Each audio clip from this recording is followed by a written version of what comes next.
To contain the rage virus outbreak, the British Isles were quarantined from the rest of the world. Now, anyone who sets foot on its soil can never return. Decades have passed since then. 12-year-old Spike lives on a small island near Britain, technically part of the quarantine zone, but free of infection. The island is separated from the mainland by a narrow isthmus that vanishes underwater at high tide. Spike's father, Jamie, a skilled hunter, teaches him to defend himself and even takes him on patrols, but the boy craves more. When Spike learns that a real doctor lives somewhere along the coast, he sets out to find him, hoping the man can cure his ailing mother. There's no need to explain what 28 Days Later means to zombie horror and cinema as a whole. Screenwriter Alex Garland and director Danny Boyle redefined the genre, proving that horror could be terrifying, smart, gripping, profound, and above all, human. The sequel, 28 Weeks Later, released 5 years later without Boyle and Garland's direct involvement, is often dismissed as simpler and inferior.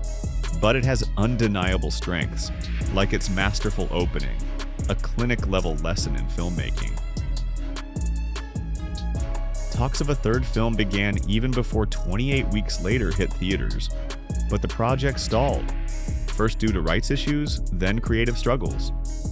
At one point, the story was set 28 months after the outbreak, but eventually the team decided to leap further into the future, planning not one but 3 new films. 28 Years Later is the first, with Garland writing and Boyle back in the director's chair.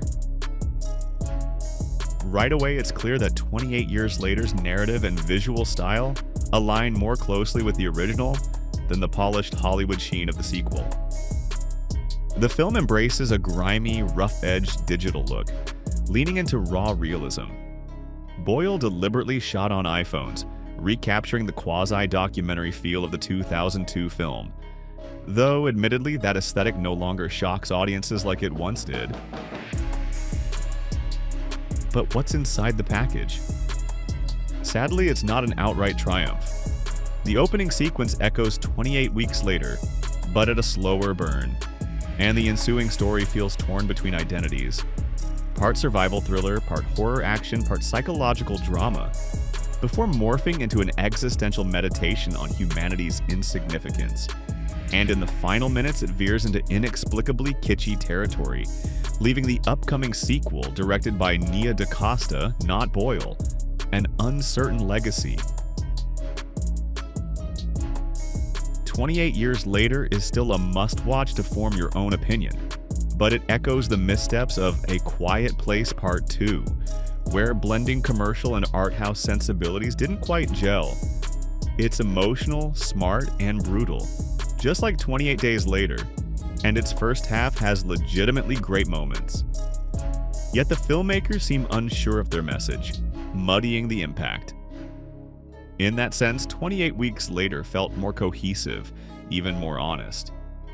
Here you can't shake the fear that future sequels will reveal the king was naked all along, much like the film's Infected,